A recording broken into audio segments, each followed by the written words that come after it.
Assalamualaikum warahmatullahi wabarakatuh. Selamat datang di Sameja Forum. Kali ini episode pertama kita mengundang salah satu tokoh muda di Kabupaten Pasaman, Bung Aulia Mukhtar, dengan membahas beberapa permasalahan di Kabupaten Pasaman dengan menambah khasanah berpikir kita dengan dialog ini. Saya mengundang Bung Aulia. Semoga nantinya Bung Aulia bisa menjabarkan beberapa gagasannya di Sameja Forum kepada kita semua. Selamat datang Bung Aulia. Selamat datang Bung. Bung Aulia ini teman saya waktu di KNPI Pasaman ya, 2018 gitu. Ya. Dan setelah itu kami sama-sama di Gerakan Muda Pasaman. Ya. Apa kabar Bung? Alhamdulillah sehat Bung. Nah, Bung Aulia ya sekarang sedang viral-viralnya karena aksi demonstrasi kemarin, sempat menjadi perbincangan publik ya, termasuk pemerintah daerah Kabupaten Pasaman. Ya. Apa kabar Bung? Alhamdulillah sehat. Terima kasih banyak kepada Bung yang sudah mengundang di Sameja Forum. Di Sameja Forum tadi. Perkenalkan dulu, nama saya Aulia Mukhtar. Saya terlahir tepatnya 27 tahun silam di pelosok Kabupaten Pasaman. Pelosok Pasaman Ya, tepatnya di Jorong 2 Nagari Kota Nopan. Hari ini saya menjabat selaku Ketua Gerakan Pemuda Pasaman. Ya. Menarik sebenarnya ketika Bung di KNPI kemarin ya, dikabarkan Bung menjadi anggota KNPI ketika itu ya. Iya. Anggota KNPI. Nah, KNPI ini kan sebuah wadah penyatuan dari beberapa organisasi pemuda di Kabupaten Pasaman disatukan di dalam KNPI. Ya. Ini semacam wadah yang besar ya. Nah, apa motivasi Bung awalnya untuk bergabung di KNPI Pasaman?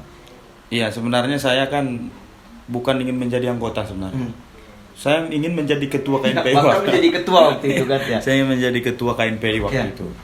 Tapi barangkali mungkin ya yang masih minim lah ilmunya di organisasi gitu kan.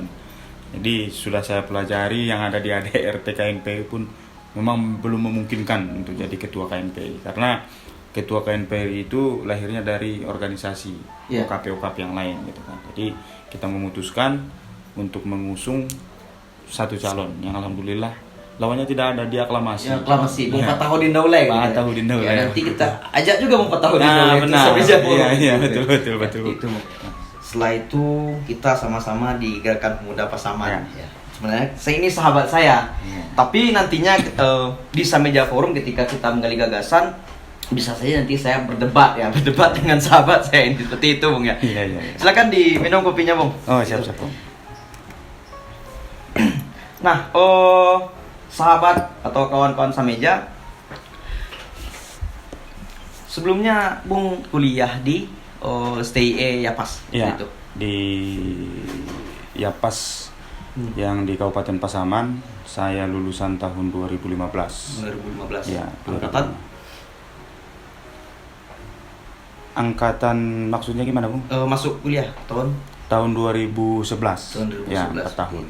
Jadi nggak jauh beda sebenarnya. Tapi umuran kita satu generasi. Satu generasi. Ya. Lu mengambil jurusan apa gitu? Waktu itu saya mengambil jurusan manajemen pemasaran. Manajemen pemasaran. Ya, di bidang ekonomi ya. Di bidang ekonomi. Cocok kawan-kawan. Beliau ini sekarang seorang pengusaha muda Kabupaten Pasaman ya. Nanti kita ngulik-ngulik seperti itu. Oke, kita pertama sekali bertemu di KNPI. Ya, di KNPI. Nah, KNPI ini kan kalau bisa kita terjemahkan adalah sebuah induk organisasi kepemudaan. Ya. Ini kan sebuah organisasi yang bagi saya memang benar induk dari seluruh OKP yang dari Kabupaten Pasaman. Nah, Bung sendiri ketika itu berada di KNPI Pasaman. Ya. Apa sebenarnya motivasi Bung Aulia atau semangatnya untuk bergabung di KNPI ketika itu? Gitu Bang, gini. Sebenarnya awalnya kan saya terus terang saja saya tidak begitu paham mengenai organisasi. Waktu itu saya baru dilantik sebagai ketua generasi muda Kota Nopan. salah satu organisasi juga. Tidak lama kemudian saya lihat di media bahwasanya KNPI Kabupaten Pasaman akan mengadakan musda. Iya. Jadi saya coba jajaki, saya coba masuk. Sebenarnya saya mau jadi ketua, Bung, waktu itu. Saya mau jadi ketua saya KNPI. Sempat dengar juga kan. Saya mau jadi ketua KNPI. Sudah saya pelajari, masih banyak persyaratan yang memang benar-benar belum ada sama kita. Iya. Gitu. Dia waktu itu persyaratannya adalah setidaknya kita mendapatkan rekomendasi 3 OKP gitu. Ya. Nah, jadi disitulah jumpa bersama Bung Patah. Sama-sama berjuanglah. Ya. Didudukkan bahwasanya dia yang maju jadi ketua KNPI. Nah, gitu. Itulah perjalanannya, bukan. Sampai alhamdulillah beliau menjadi ketua KNPI itu secara aklamasi, tidak ada lawannya gitu kan. Jadi dibentuklah pengurusan. Kita ditempatkan waktu itu jadi kepala bidang UMKM. Sesuai dengan basic kita. Ya, nah, jadi kepala bidang UMKM berjalan 6 bulan berjalan. KNPI ini memang benar-benar jalan, Bung. Tidak ada masalah. Saya juga dengar itu. Nah, jadi barangkali mungkin beliau ambil bukan dari perwakilan OKP. Iya. Tapi mungkin ada dari 20% di ADRT KNPI. Iya. Diambil dari pemuda terbaik, barangkali dari situ, Bung, yang lebih. Kalau kita ibarat ke kabinet orang-orang profesional. Barangkali orang-orang profesional seperti itu. Ya. Jadi beberapa program di KNPI sebenarnya ini sudah dibentuk dari awal. Kita sudah mengadakan audiensi dengan Bupati Pasaman waktu itu. Kita sekitar 11 orang. Ya. Waktu itu kita menawarkan tahun pertama anggaran KNPI itu 350 juta. Tapi Bupati Pasaman coret, dia menambah sampai 500 juta. Sempat angkanya sampai 500 juta. Iya, sampai 500 juta. Tergantung kegiatan apa saja yang kita lakukan setiap tahunnya. Bahkan waktu itu Bupati memberi tantangan kepada KNPI, pokoknya apapun program dari KNPI, Bupati setujui. Dengan catatan KNPI tahun 2018 itu harus berhasil memangkas pengangguran di Kabupaten Pasaman sebanyak 1.000 orang. Itulah permintaan Bupati waktu itu kepada KNPI.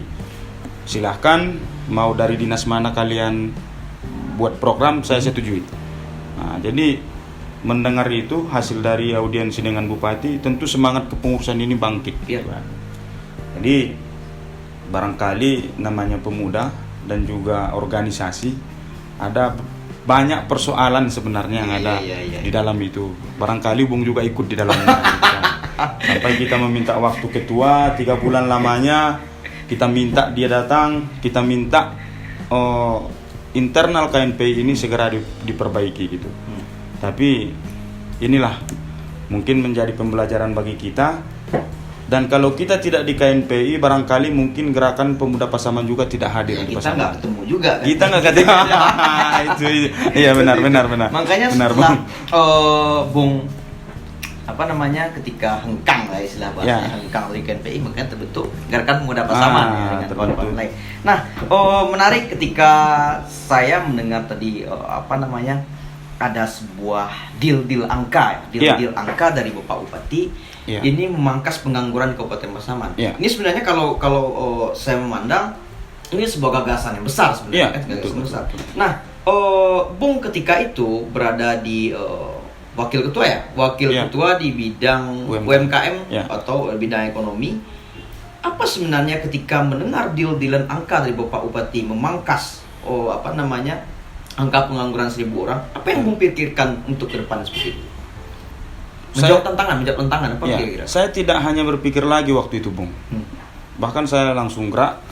Saya bangun komunikasi waktu itu bersama Basnas Kabupaten Pasaman. Karena ada program waktu itu saya lihat modal usaha. Ini sudah MOU, Bung, dengan Basnas bahwasanya Basnas meminta kerjasama dengan KNPI untuk mencari 3 orang pemuda di setiap nagari. 3 orang pemuda di setiap nagari. 3 orang pemuda di setiap nagari. Kalau kita kalikan waktu itu masih 37 nagari, Bung. Lebih di kisaran 100 orang. Dan itu udah mulai kita jajaki.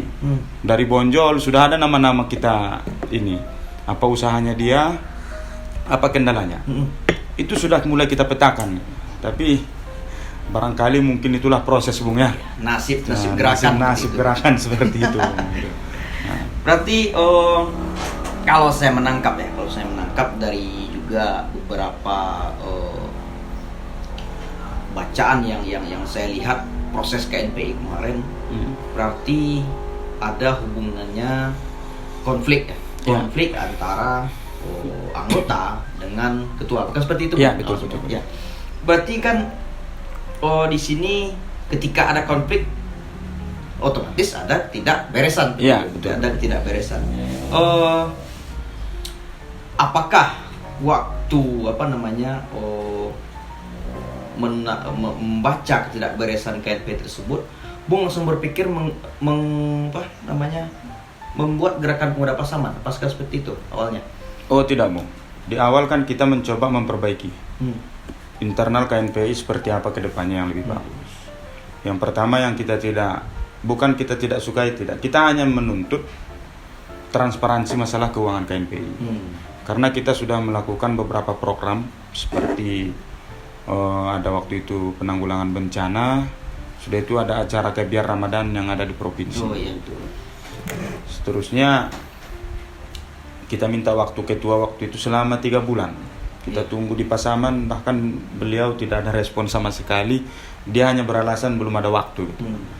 Jadi di situ kita bersama teman-teman, barangkali mungkin yang paling aktif di KNPI memutuskan untuk membuat organisasi Gerakan Pemuda Pasaman. Kalau memang niat kita memang benar-benar untuk sosial, untuk membantu masyarakat, kita berpikir sama-sama itu tidak hanya di organisasi KNPI.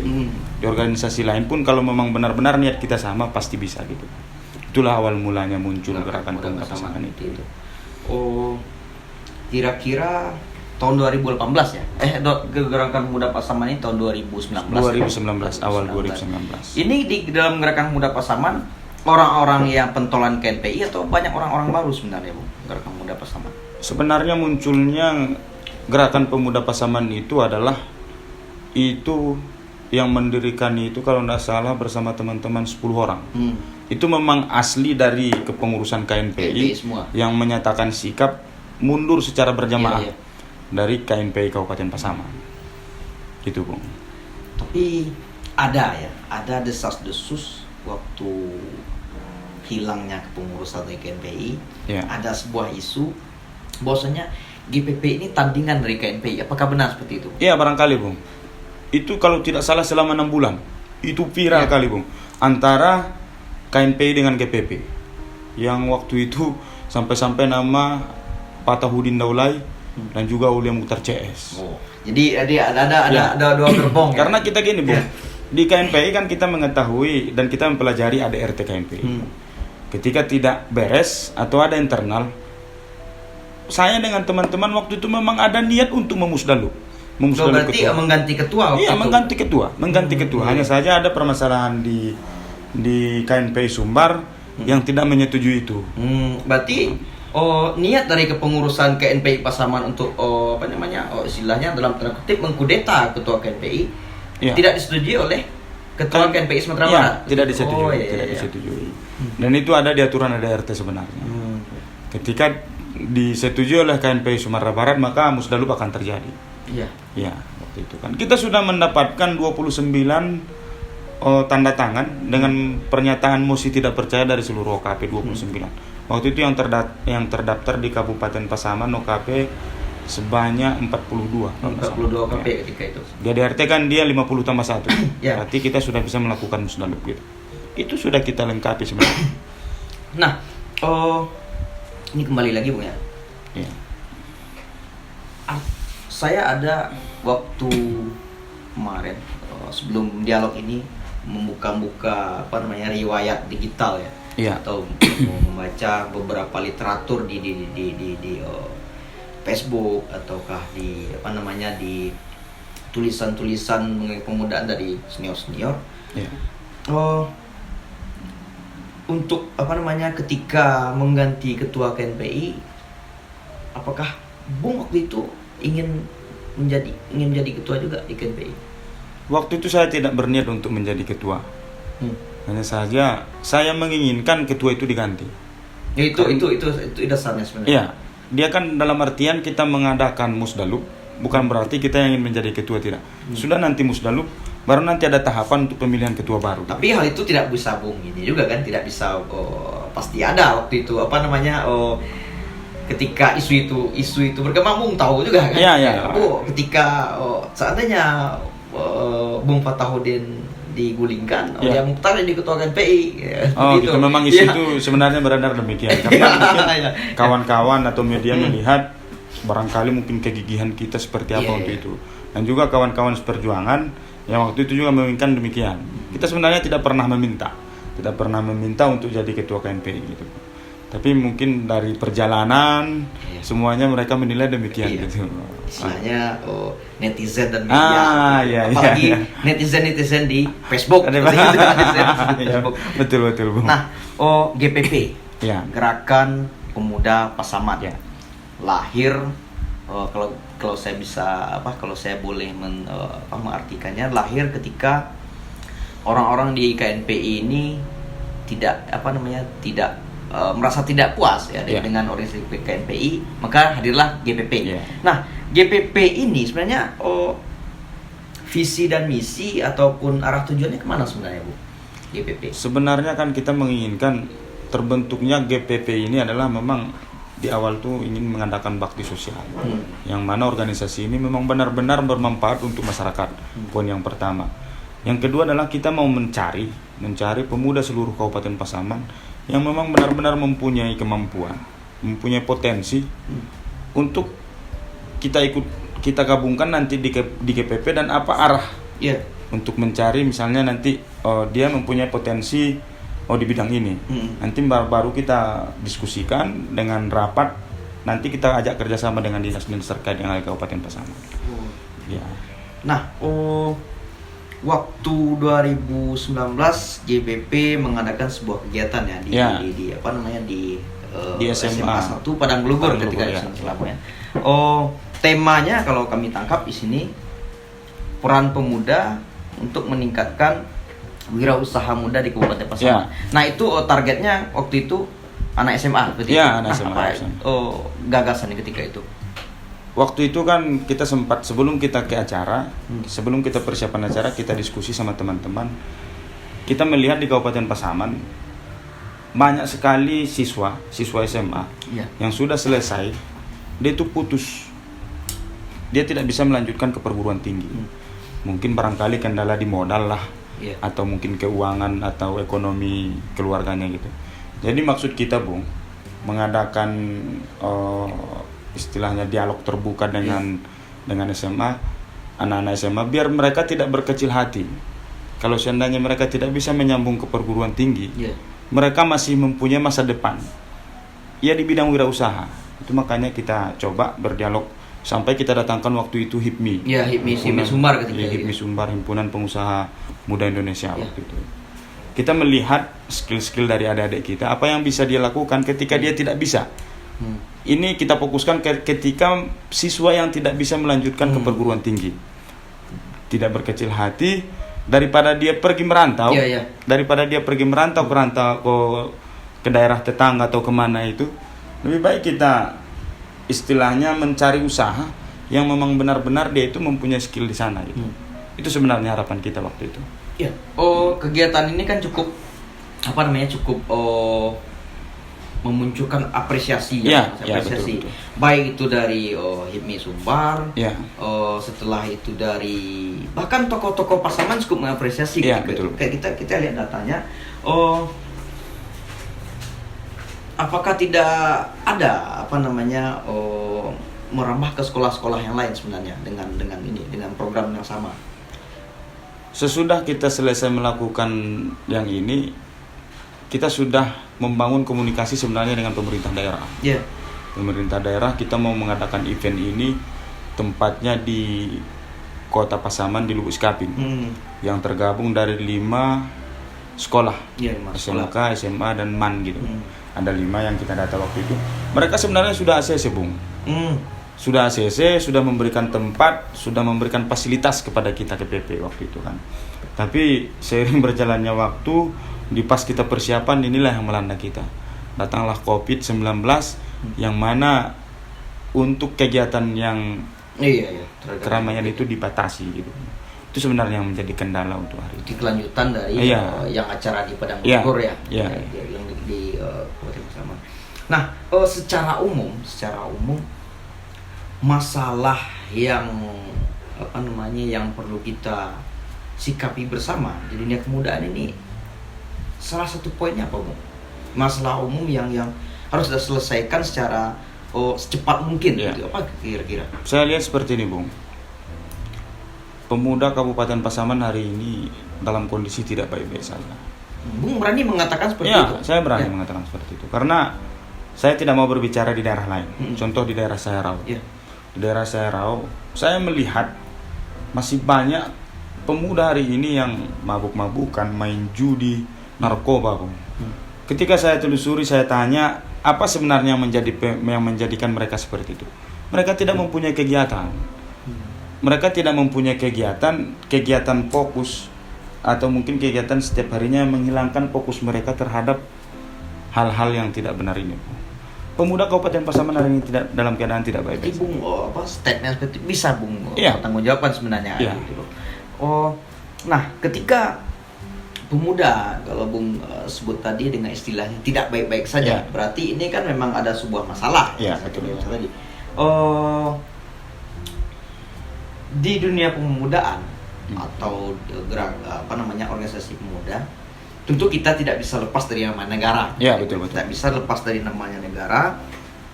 Tentu dalam hal ini pemerintah Kabupaten Pasaman, atau bisa kita perkecil skopnya menjadi Dinas Kepemudaan Olahraga. Ya. Nah, sejauh ini hubungan antara GPP dengan Dinas Kepemudaan Olahraga seperti apa, Bu? Kalau sampai sejauh ini tidak ada hubungan apa-apa, tidak ada hubungan apa-apa sama sekali. Karena jelas kita ketahui bahwasanya organisasi kepemudaan yang memang benar-benar mempunyai mitra dengan pemerintah itu KNPI. KNPI pun hari ini saya lihat anggarannya nol. Dinolkan seperti itu. Jadi saya tidak tahu apa yang menjadi kendala di Dinas Dispora tersebut, Dinas Pemuda dan Olahraga. Yang saya lihat hari ini bukan Dinas Pemuda dan Olahraga lagi, Bung. Hanya Dinas Olahraga dan Pariwisata. Dinas Olahraga dan Pariwisata. Karena saya tidak melihat di sini ada program-program dari Dispora untuk kepemudaan Kabupaten Pasaman. Saya tidak melihat itu, Bung. Secara spesifik Bung nggak melihat itu? Tidak melihat itu sama sekali. Mereka hanya dari setiap tahunnya dan tidak pernah berubah. Program mereka hanya itu.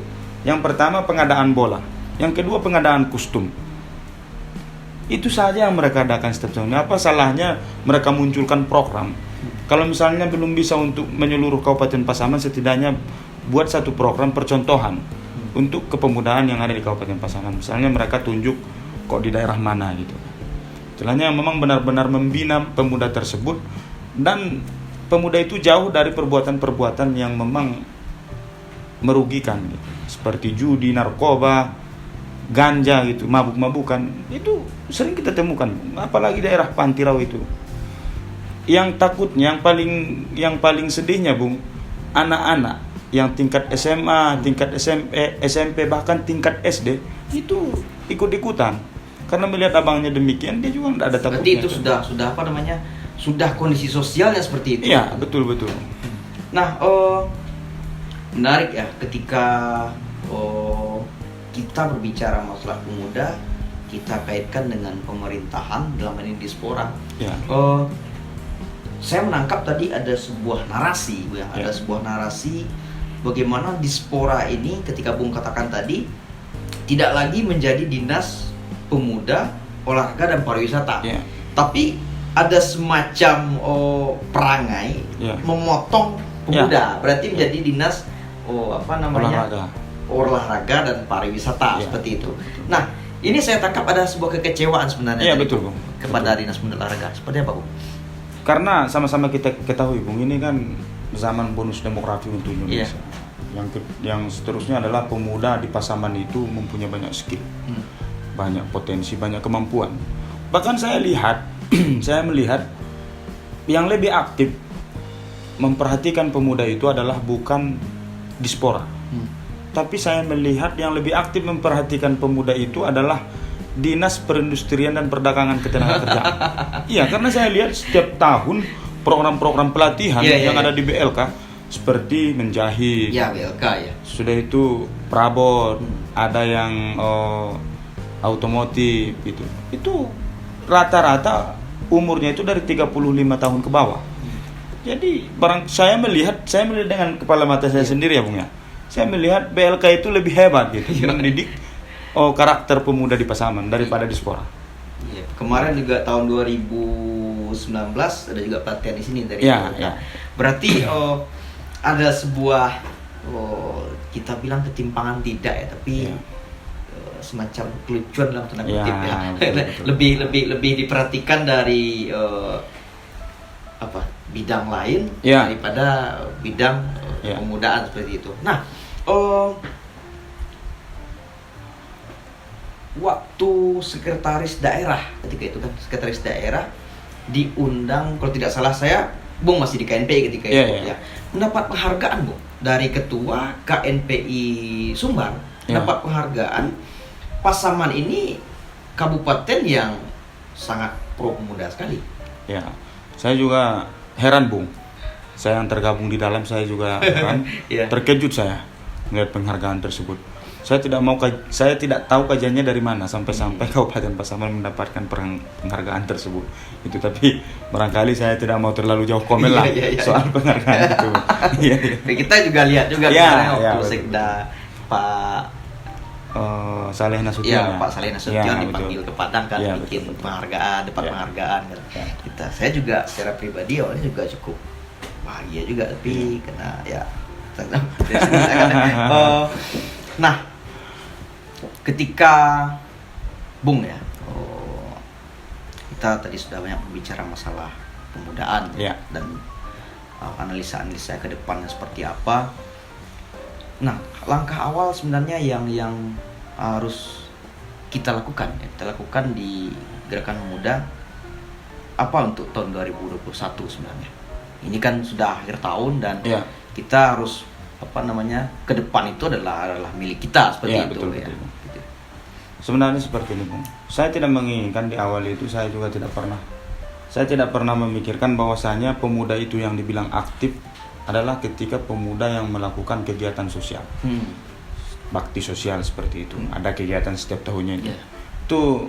Itu hanya apa maksudnya itu Bung? Itu hanya mengisi acara saja. Misalnya kegiatan ada penyambutan atau misalnya peringatan. Saya tidak hanya menginginkan pemuda itu demikian. Dalam artian munculnya Gerakan Pemuda Pasaman ini adalah memang benar-benar pemuda itu kita lihat potensi dan skillnya di situ. Baru nanti kita bangun komunikasi dengan pemerintah. Apa yang bisa pemerintah bantu untuk permasalahan pemuda hari ini? Dia mempunyai skill di sini. Ini permasalahan dia. Apa solusi dari pemerintah? Itu sebenarnya tujuan kita ke depannya. Berarti kalau saya tangkap ada sebuah niatan dari Bung untuk menggandeng pemerintah seperti itu. Iya. Kalau untuk kebaikan barangkali saya dari awal juga saya berkali-kali saya sampaikan kepada pemerintah daerah. Ketika memang kebijakan pemerintah daerah itu berpihak kepada secara umum adalah masyarakat Kabupaten Pasaman, kita yang pemuda yang di garda terdepan untuk mendukung kebijakan itu. Tapi jangan sekali-kali kebijakan mereka itu yang akan merugikan, baik itu pemuda ataupun masyarakat ataupun mahasiswa. Kita yang akan di garda terdepan, yang akan menghalangi kebijakan mereka, terlepas siapapun yang menjadi pemimpin hari ini, pemerintah daerah. Nah, ini kan menarik sebenarnya ya. Apalagi akhir-akhir ini mengenai hubungan antara pemuda, mahasiswa dan pemerintah. Ya, betul. Pemuda mahasiswa kan kalau kita bisa konsepkan sebenarnya dwi tunggal sebenarnya. Sebenarnya pemuda adalah mahasiswa adalah. Ya, betul. Secara konsep dwi tunggal, sepertinya yang kami lihat di Sameja sekarang ini ada, apalagi tadi ada juga beberapa narasi yang benar-benar kalau kami tangkap ada hubungan tidak harmonis antara ini sebenarnya pemuda dan pemerintah. Sebenarnya yang memunculkan hubungan ketidakharmonisan itu adalah pemerintah itu sendiri. Yang pertama adalah barangkali mungkin Bung juga melihat di media soal beberapa waktu yang lalu mahasiswa dan pemuda melakukan aksi. Iya. Ada menuntut 3 item. Yang pertama adalah mengenai BLT. BLT Kabupaten Pasaman yang hari ini baru 1 tahap pencairan.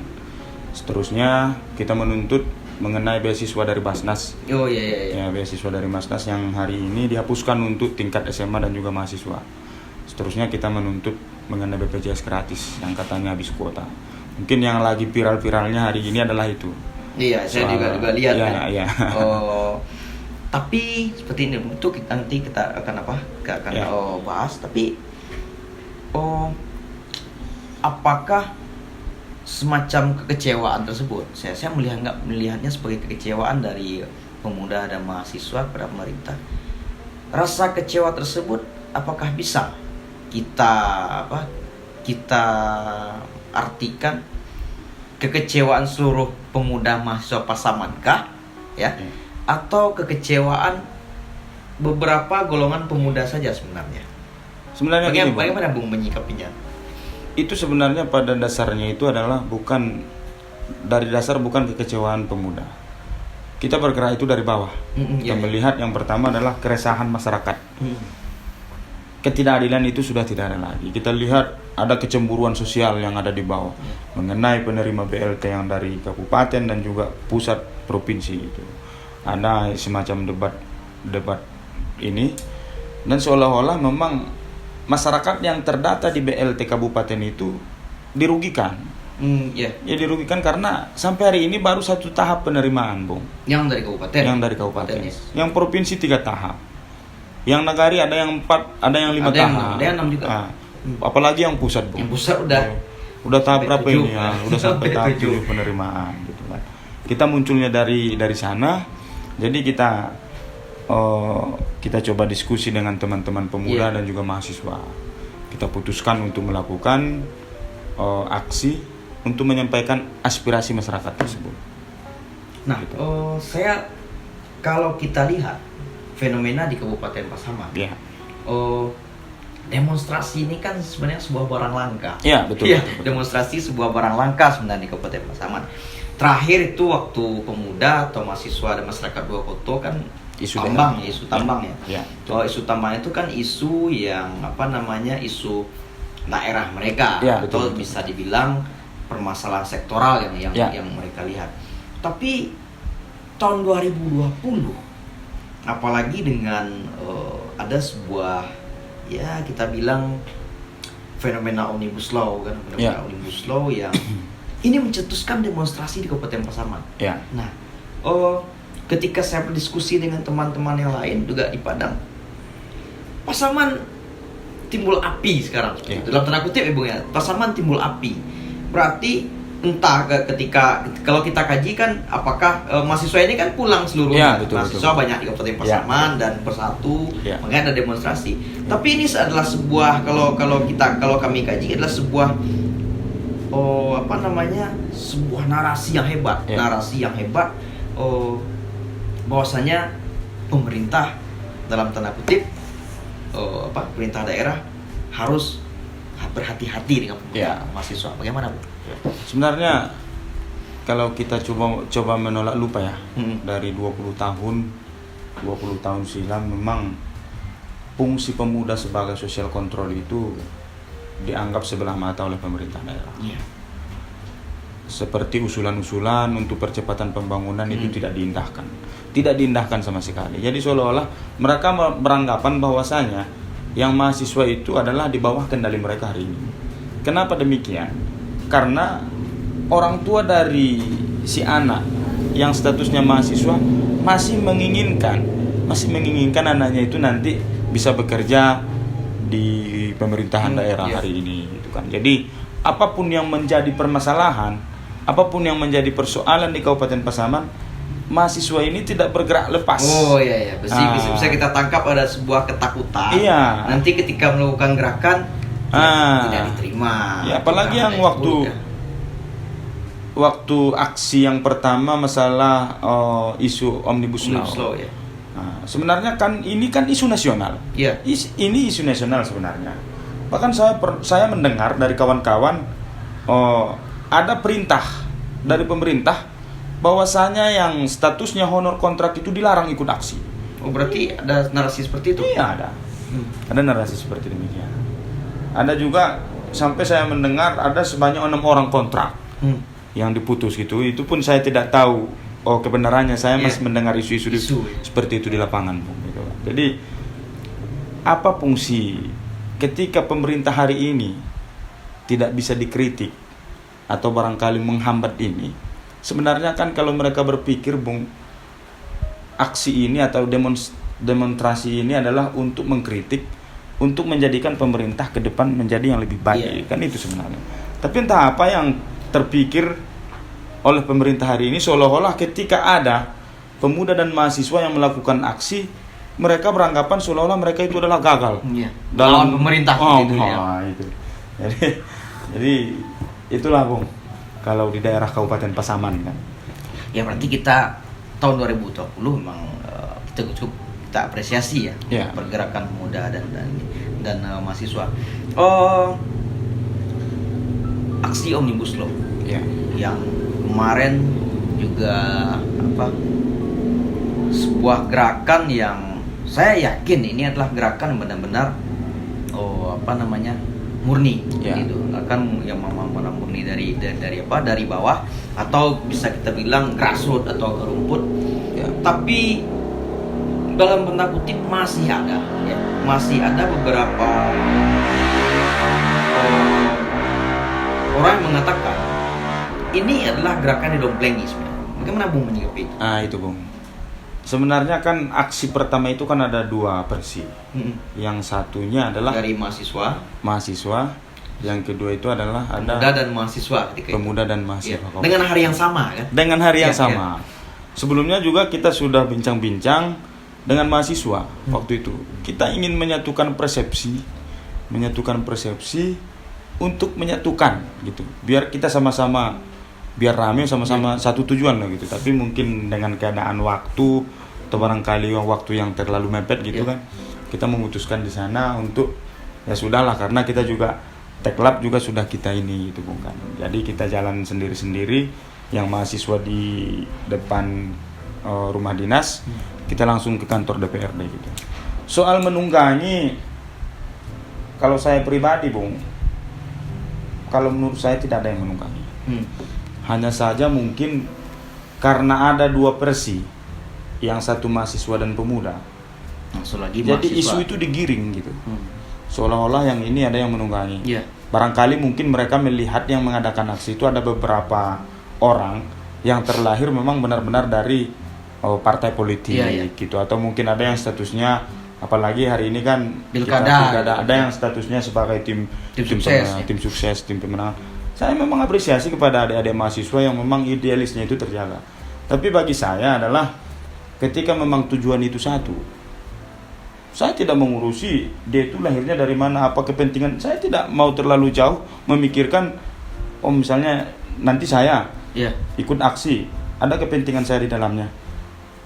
Itu terlepas orangnya, pribadi seseorang gitu, Bung. Tapi yang jelas tujuan kita adalah memang untuk kita lahir itu dari memang keresahan masyarakat gitu. Omnibus Law. Nah, setelah demonstrasi Omnibus Law.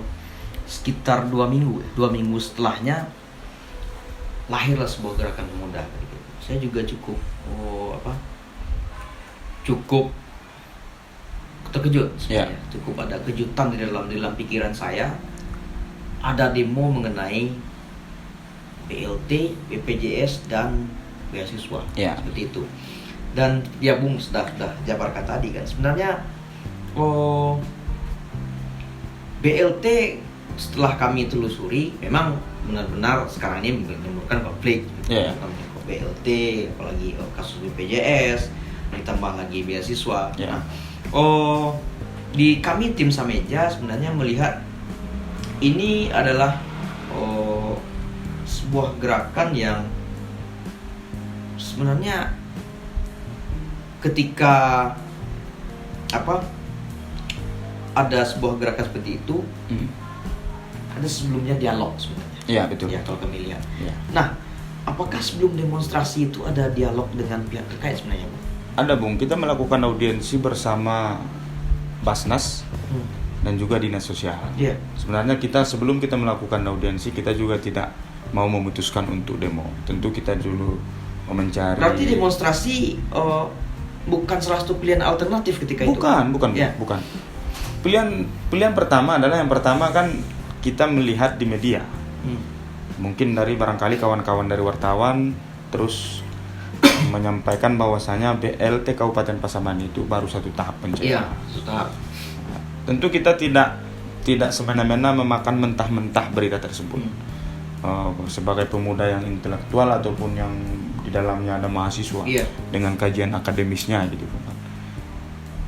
Alternatif yang pertama kita ambil adalah melakukan audiensi dengan pihak terkait seperti Basnas dan juga Dinas Sosial. Dinas Sosial kan kalau BLT ini kan dari Dinas Sosial. Dinas Sosial ya. Sudah kita melakukan audiensi, baru kita melihat beberapa kejanggalan sampai keterangan Dinas Sosial. Kalau Dinas Sosial apalah, istilahnya dia mengusulkan, ketika dianggarkan, dieksekusinya. Dia kan lembaga eksekutif. Iya, eksekutif. Dia bukan dalam artian bukan memutuskan, istilahnya kalau dari dinas itu hanya inilah kebutuhan untuk Kabupaten Pasaman hari ini. Terlepas disetujui tidak disetujui, dia sudah usulkan. Ketika dia disetujui, berarti barang ini dieksekusi gitu. Dieksekusi gitu kan. Tapi yang kita temukan adalah sampai perbincangan terakhir dengan Dinas Sosial, dana Covid itu sudah tidak ada lagi. Dan tahap pertama pun belum maksimal untuk disalurkan. Masih ada beberapa yang belum disalurkan. Yang di awal beliau menyampaikan waktu itu bahwasanya tahap pertama usulan untuk dana BLT itu adalah di angka 27 miliar. Yang di ACC hanya sekitar 16 miliar. Terlepas apapun permasalahannya itu kita tidak terlalu jauh. Mungkin itu di internal pemerintahan. Barangkali ada mungkinnya yang seperti yang mereka bilang, ada alasan mereka berasumsi bahwasanya kemampuan uang daerah itu tidak mencukupi untuk ini katanya kan, untuk BLT tahap 2 tahap 3. Sesudah kita lempar kembali pertanyaan, apa memang yang benar-benar pembangunan itu yang memang benar-benar skala prioritas? Ya berarti kan ada sebuah, kalau saya menangkap ada dua pilihan sebenarnya kan, memberikan BLT kepada masyarakat, dan satu lagi program pembangunan. Ya, itu. Iya. Jadi kalau seandainya memang benar-benar ada yang lebih prioritas dibandingkan BLT, istilahnya ada bencana alam yang memang benar-benar tidak bisa dihindari dan memang harus segera gitu, harus segera diperbaiki dan dialihkan, barangkali bisa kita terima. Saya tidak melihat pembangunan di Kabupaten Pasaman yang memang benar-benar skala prioritas. Ya tapi seperti ini Bu, ini kan ada dua persepsi sebenarnya. Iya. Antara memberikan BLT kepada masyarakat, dan satu lagi ada program pembangunan, pembangunan dari pemerintah daerah. Ini kan ada dua hal yang harus dikucurkan dana. Dan ketika saya membaca beberapa media dan berdiskusi dengan beberapa orang,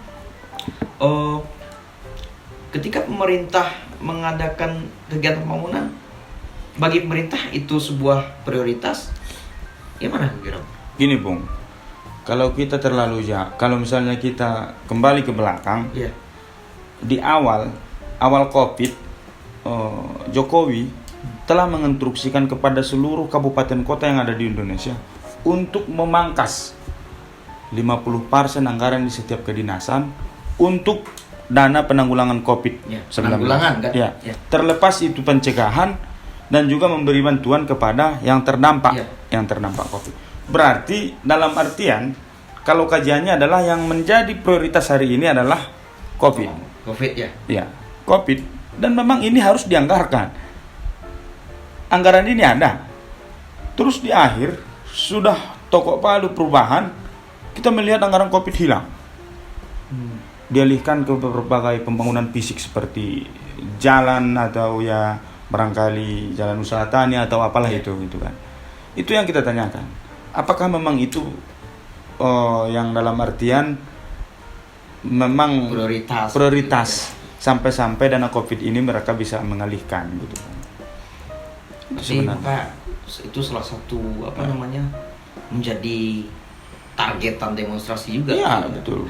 Nah, seterusnya ada beasiswa Basnas. Iya. Nah, beasiswa Basnas ini ketika kami membaca literatur yang dibikin gerakan dibikin Aliansi Pemuda dan Mahasiswa Pasaman, kabarnya beasiswa untuk mahasiswa dihilangkan. Iya. Nah, ini seperti apa, Pak? Sudah kita melakukan audiensi, memang benar beasiswa yang dari Basnas memang kebijakan provinsi. Tanggung jawab kabupaten kota itu adalah hanya diperuntukkan untuk tingkat SD dan SMP. Iya. Gitu. Dan bagi kami kawan-kawan ini jadi tanda tanya besar. Kami menanyakan seperti ini, Bung, kepada Bapak Ketua Basnas waktu itu. Saya bertanya dulu sama Bapak, fungsi bupati itu apa? Saya tanya simpel aja seperti itu, Bung. Istilahnya, dia kan bisa membuat regulasi. Bapak tahu kan keadaan Kabupaten Pasaman hari ini seperti apa? Yang beasiswa Basnas ini, yang memang yang benar-benar prioritas adalah untuk tingkat SMA dan mahasiswa. Kenapa bupati tidak bisa mengeluarkan kebijakan ini? Nanti sekarang kan yang dapat program beasiswa dari SD sampai SMP. SMP Ya. masih dapat. Iya, dapat. Ya. Jadi kalau kita kaji lagi 2 tahun terakhir, beasiswa dapat kok. Tidak ada masalah. Waktu itu dia bilang yang sebelumnya itu menyalahi aturan. Malah saya tantang beliau. Saya tantang di sana, ada rekamannya itu. Kalau memang benar-benar menyalahi, tangkap Ketua Basnas sebelumnya. Hari ini tidak ada. Tidak ada ditangkap. Tidak ada permasalahan yang saya lihat. Kenapa ini dihilangkan? Itu yang kita itu yang menjadi tanda tanya. Kita minta kejelasan kepada mereka. Dan kita mendesak pemerintah membuat regulasi untuk mengembalikan. Biar beasiswa dari Basnas itu bisa diperuntukkan untuk SMA dan mahasiswa. Dan itu tidak menyalahi. Tidak menyalahi sama sekali. Tapi seperti ini, Bu. Sama seperti dengan BLT. Iya. Ini kan semacam dua persepsi juga. Iya. Dua persepsi juga. Antara siswa SMA dan mahasiswa. Ya. Berarti kan itu tidak dikucurkan dana bantuan. Iya. Beasiswa tidak dikucurkan. Iya. Nah, bisa jadi analisa dari Basnas dan mungkin beberapa tim ahli pendidikan memberikan beasiswa kepada kepada siswa dan mahasiswa tidak begitu hasilnya tidak begitu terdampak untuk menaikkan grade pendidikan kita. Gimana, Bu, menanggapinya? Kalau yang kami dengar dari penjelasan Ketua Basnas bukan itu. Dia hanya bertahan kepada peraturan dari provinsi yang katanya diperuntukkan untuk SD dan SMP. Ya sudah, cuma situasinya yang silakan. Kalau untuk SMA dan mahasiswa itu KW-nya provinsi, kata beliau waktu itu. Jadi itu kebijakan, itu aturannya harus saya jalankan gitu. Itu semacam regulasi. Itu benar-benar kita mengakui, kita membenarkan bahwasanya itu adalah regulasi. Regulasinya seperti itu. Iya. Yang kita inginkan adalah fungsi bupati hadir di sini, membuat regulasi. Itu tidak menyalahi. Bupati membuat regulasi untuk mengembalikan beasiswa mahasiswa dan juga tingkat SMA. Sebelumnya bisa.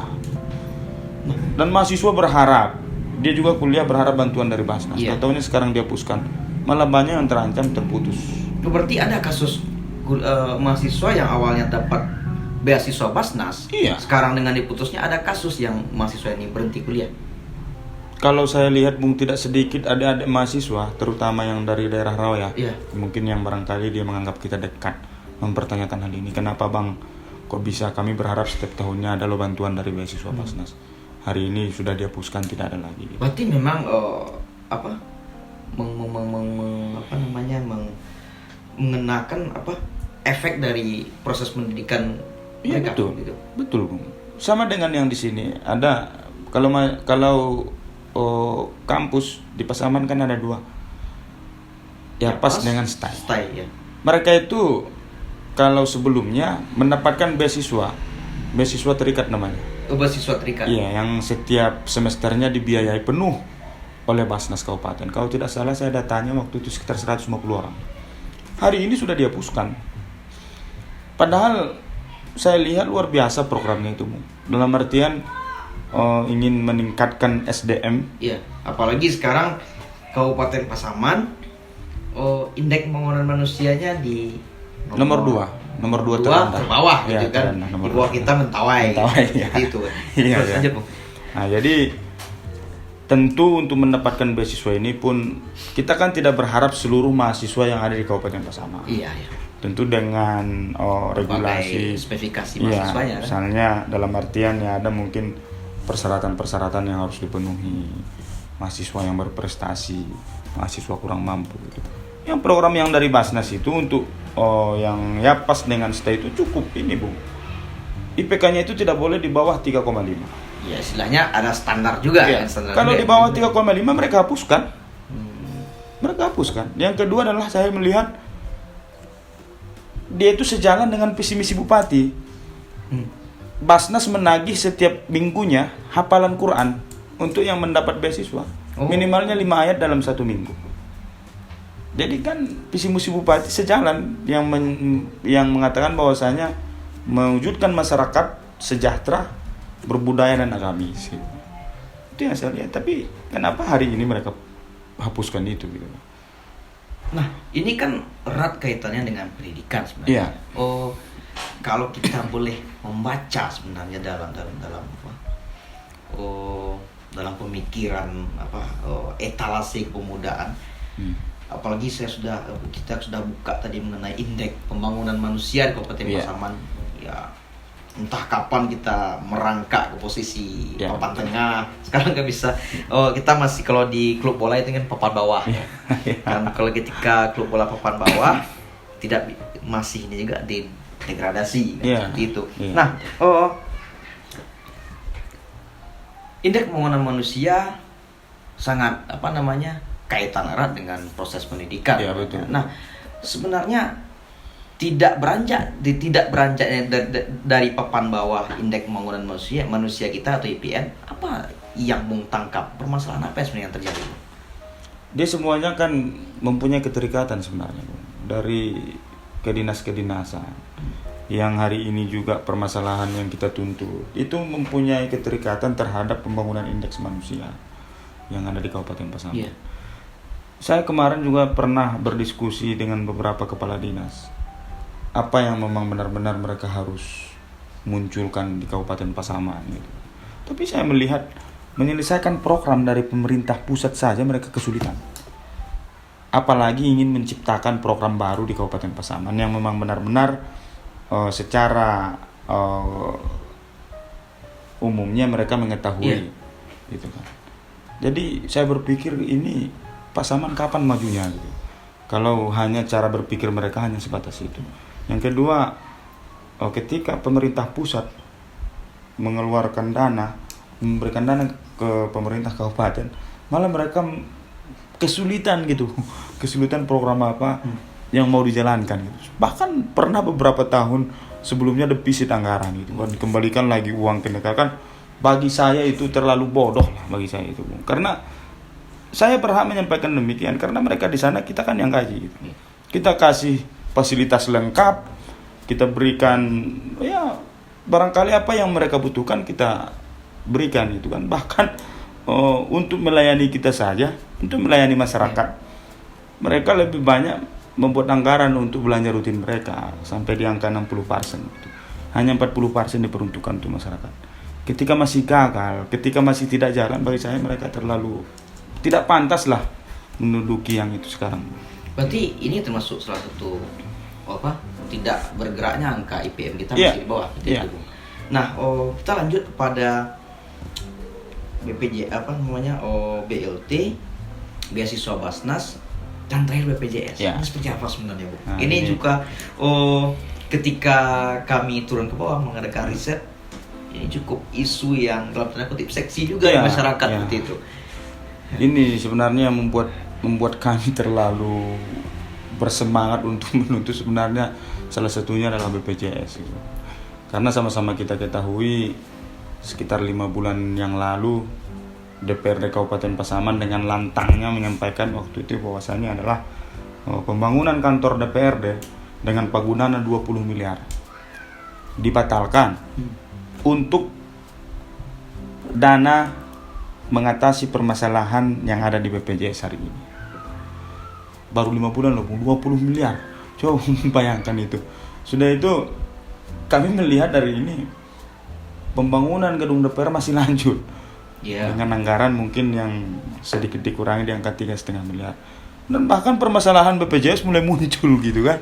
Ada, saya lihat waktu itu tertempel di pintu dinas sosial bahwasanya BPJS gratis habis kuota. Saya kaget gitu bukan. Padahal BPJS gratis ini kan diperuntukkan untuk masyarakat yang kurang mampu gitu kan.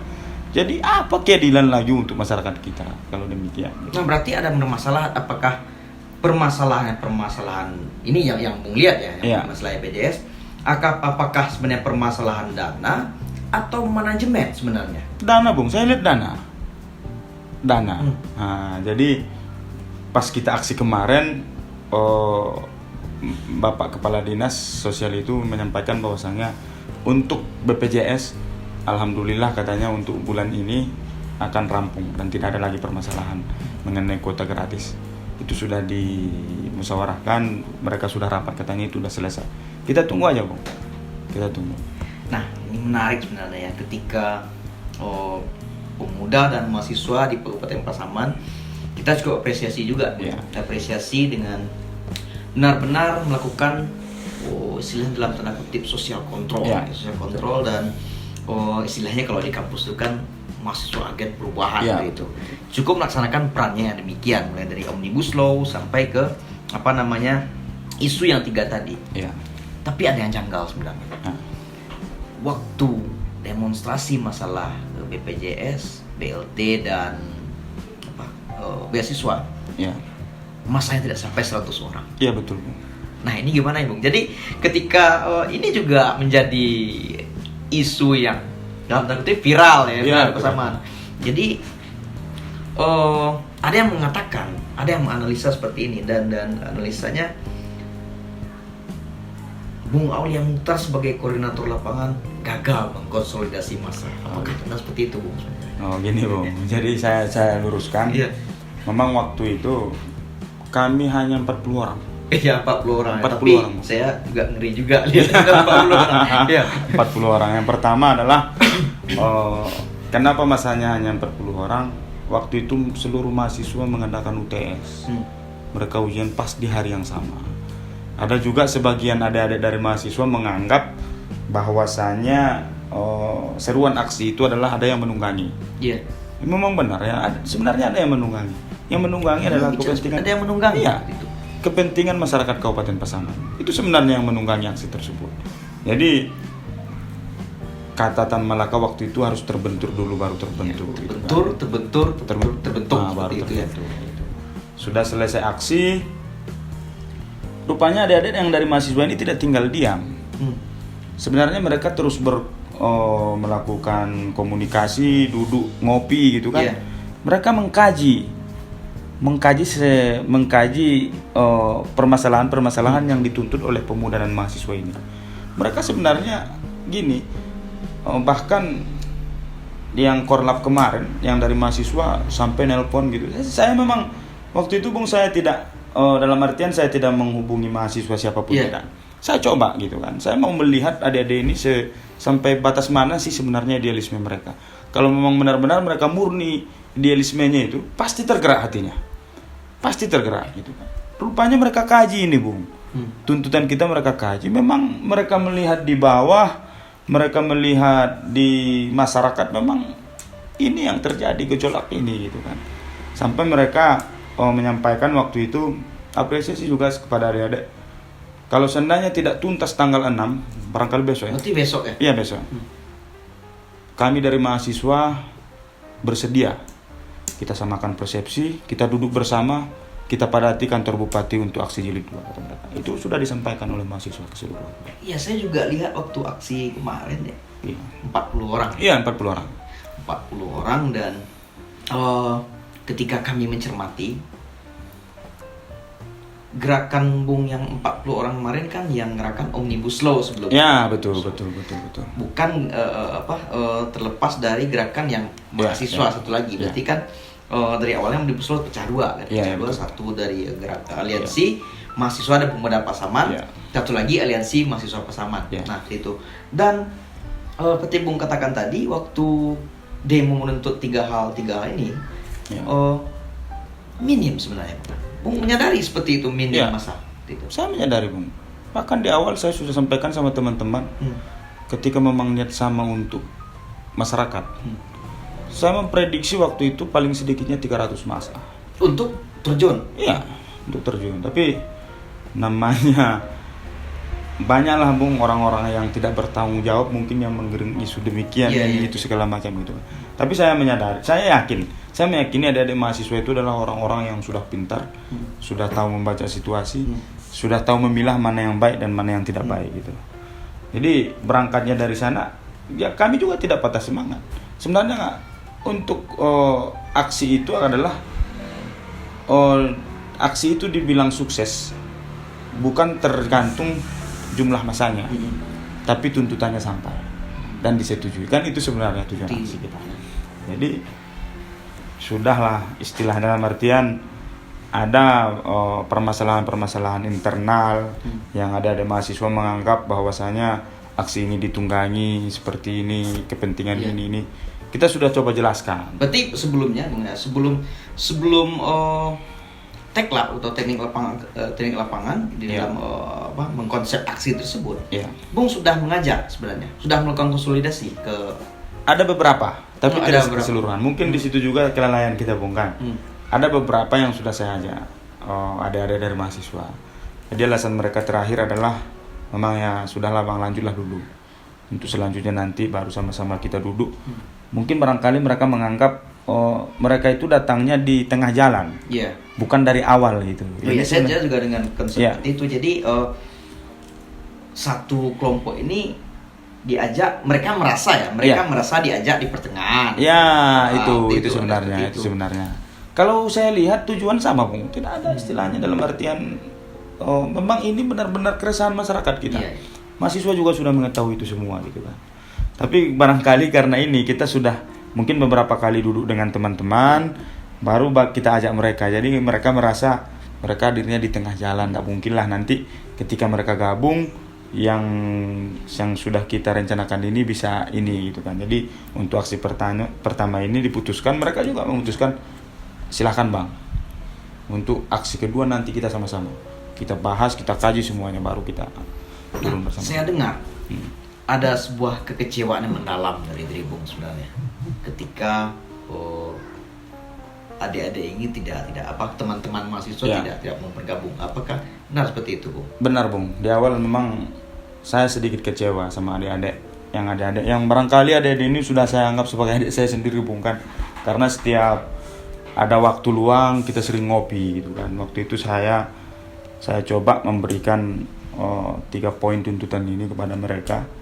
Saya jelaskan seperti saya lah pemuda gitu, Bung, kan, menjelaskan ini loh gitu kan. Bahkan waktu itu mereka menuntut kajiannya mana, kajian secara akademis gitu kan. Bahkan di sana saya kaget gitu kan. Sebenarnya yang sebenarnya bukan itu yang mereka pertanyakan. Ketika misalnya kita pemuda yang mereka misalnya anggap sebagai abang lah gitu kan, Dek, ini loh persoalan di Kabupaten Pasaman, seperti apa? Mereka yang menawarkan diri. Ya, saya pikir juga seperti itu. Jadi misalnya gini, Bung, mereka minta waktu 2-3 hari, kami coba kaji dulu, Bang, secara akademis. Memang benar-benar tidak. Ini yang kita harapkan dari mereka, bukan malah mereka meminta kepada kita kajiannya seperti apa gitu, Bung. Seharusnya kan kalau saya juga mantan mahasiswa gitu. Ini kan yang memflorkan atau memberikan kajian itu kan seharusnya mahasiswa kepada masyarakat. Bukan masyarakat. Jadi ada ketimpangan juga seperti itu. Dalam kapan ada aksi juga, Bung, ya? Ada tuntutan juga. Ketika tuntutan ini tidak direalisasikan, ada aksi juga. Ada. Nah, apakah selanjutnya, Bung, ketika kan kecewa, apakah ada niat sebenarnya untuk merangkul mereka kembali? Saya pribadi barangkali, Bung, saya cukup menikmati proses ini, Bung. Saya memang benar-benar sangat dibenturkan, Bung, sama semuanya dibenturkan gitu kan. Tapi saya coba masuk, saya coba dari sini sebenarnya saya bisa lebih dekat dengan mereka, Bung, lebih bisa memahami seperti apa sih karakter dia, ini seperti apa sih, ini seperti apa sih. Memang saya apresiasi luar biasa, Bung. Idealisme mereka itu sangat luar biasa gitu. Mereka tidak ingin satu orang pun menunggangi aksi ini sebenarnya. Berarti permasalahan kenapa mahasiswa ada salah satu golongan yang tidak mau bergabung. Iya. Salah satunya clue-nya penunggangan sebenarnya. Ada diisukan. Isu mereka. Iya, ada yang diisukan bahwasanya yang dari yang dari kami, pemuda mahasiswa itu ditunggangi. Jadi saya aja yang masuk di dalamnya saya tidak menemukan itu gitu. Siapa yang menunggangi itu? Saya berarti alasan pertama emang takut ditunggangi. Iya, saya melihat itu. Tapi saya mengambil nilai positifnya, Bung. Saya menilai memang adik-adik ini luar biasa. Idealismenya itu seperti apa gitu. Memang mereka memang benar-benar ingin gerakan ini murni gitu. Apalagi yang kayak kemarin itu kan. Saya tanya berapa biayanya untuk aksi di sini kan. Saya keluarkan, saya sumbang. Mereka malah gini, Bung, curiga kepada saya gitu kan. Oh, abang bekerja sama dengan siapa ini segala begitu. Berarti ada sebuah kecurigaan. Sebenarnya itu bagus sebenarnya. Bagus biar dia lebih dalam mengenal kita, dia mencari kita seperti apa, kita kayak gimana gitu kan. Sebenarnya bagus kalau menurut saya. Saya menikmati itu semua. Nah, saya menarik ya ketika bicara masalah tuntutan ya, dari konsolidasi massa, mulai dari pra-aksi, aksi dan pasca aksi. Dan 2 minggu ini sebenarnya bulan-bulan akhir Oktober kan mulai Sumpah Pemuda kan. Mulai Sumpah Pemuda sampai sekarang kosakata aksi ini menjadi viral sekali seperti itu. Nah, menurut Bung sekarang kan sudah bulan November. Bulan November. Di tahun 2020 Peran Pemuda dan Mahasiswa puncaknya pada aksi ya. Saya pikir seperti demikian, puncaknya terhadap aksi. Saya Omnibus Law ini kalau melihat sebuah anugerah juga sebenarnya. Betul. Kalau tidak ada Omnibus Law saya juga tidak mungkin ada sebuah percikan gerakan di Kabupaten Pasaman. Nah, ini puncak gerakan pemuda dan mahasiswa pada Sumpah Mahasiswa yang kalau kawan-kawan ini kan mengemasnya dalam sebuah aksi sebagai kontrol sosial pemuda dan mahasiswa. Nah, untuk tahun 2021. Tahun 2021 ini kan kalau pemuda ini kan bersifat visioner ke depan ya. Apa konsep besar ya atau apa grand design yang ditawarkan pemuda pada tahun 2021? Dengan kawan-kawan. Sebenarnya kan gini, Bung. Di tahap awal yang dilakukan itu adalah bagaimana kita berusaha pemuda dan mahasiswa itu menyatu di Kabupaten Pasaman. Berarti persatuan ya? Iya, itu dulu di awal. Kalau tidak ada kalau tidak menyatu, Bung, susah. Apalagi kan Pasaman kan 12 kecamatan dari Tigo Nagari sampai Rawa Utara. Iya, betul, Bung. Jadi di tahun 2021 pun kalau kita lihat politik itu akan berganti. Ya, pergantian bupati ke dengan bupati yang baru, bupati terpilih gitu. Jadi sebelumnya di luar konteks aksi, sebenarnya mahasiswa dan pemuda ini sudah bincang-bincang apa sebenarnya nanti, bukan hanya di 2021, bahkan 5 tahun ke depan. Ada beberapa kawan berpendapat bahwasanya pemuda dan mahasiswa hari ini akan menantang calon Bupati Pasaman. Dalam artian nanti tujuannya adalah mahasiswa dan pemuda akan melakukan kontrak politik dengan bupati terpilih di 2021. Barangkali mungkin ada nanti 10 item permintaan seperti mungkin yang selama ini permasalahan di bidang pertanian. Ini permasalahan mahasiswa coba kaji gitu. Baru nanti kita bikin di selembaran, ditandatangan materai oleh beberapa calon gitu. Berapa orang calon yang mencalon di Kabupaten Pasaman. Itu akan kita jadikan sebagai kontrak politik pemuda dan mahasiswa dengan bupati terpilih nantinya. Dan itu aspirasi kita. Dan bukan hanya sampai di situ, Bung.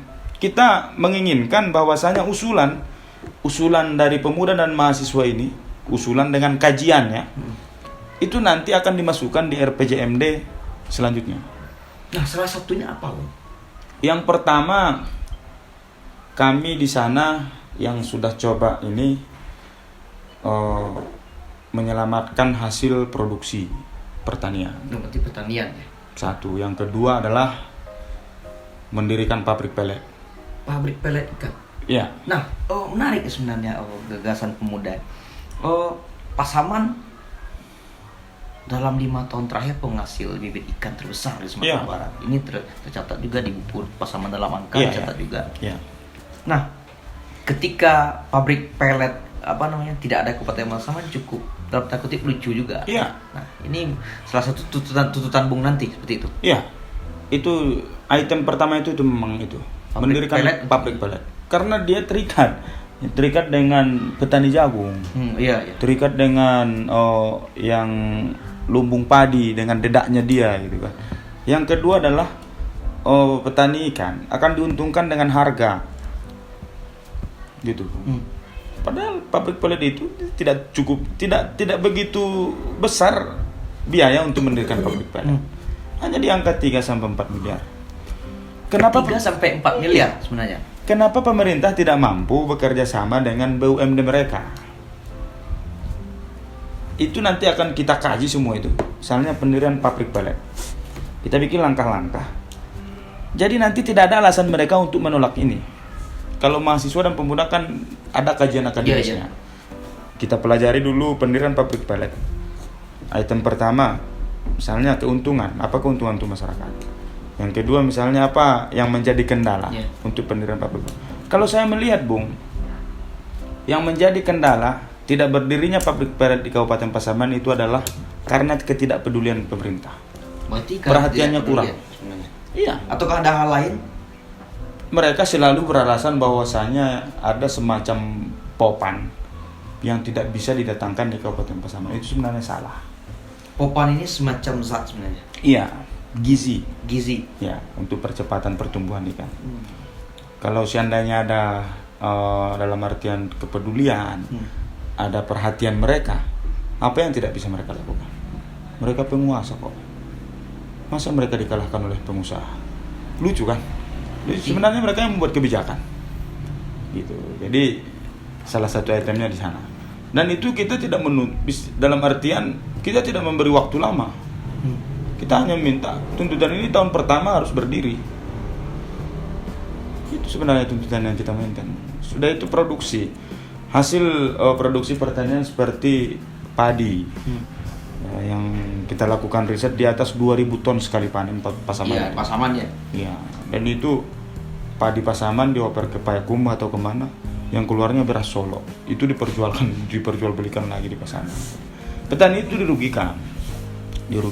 Nah, menarik sebenarnya ketika kita membaca ya. Ada sebuah kontrak politik ya. Ada sebuah kontrak politik dari pemuda untuk bupati terpilih nanti 10 item. Salah satunya adalah pendirian pabrik pelet di Kabupaten Pasaman seperti itu. Nah, sejauh mana ini akan berhasil nantinya, Bu? Tentu di sini kan akan terlihat jelas fungsi pemuda itu sebagai social control.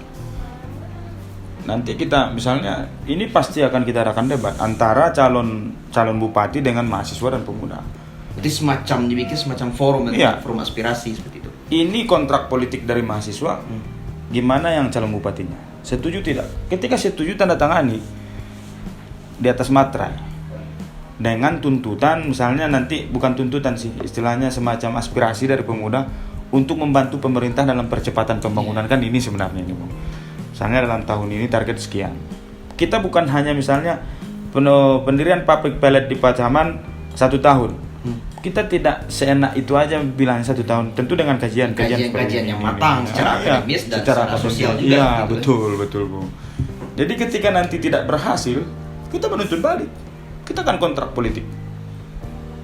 Situlah posisi pemuda dan mahasiswa itu adalah sebagai social control itu. Apa yang akan kita lakukan nanti ke depannya? Ketika memang kontrak politik kita ini tidak diindahkan oleh pemerintah atau calon bupati terpilih. Gitu. Jadi menarik juga ketika ya ini baru hal pertama mungkin yang keseluruhan Kabupaten Pasaman. Iya, hal Antara pertama. politik antara pemuda dan bupati terpilih nantinya. Iya.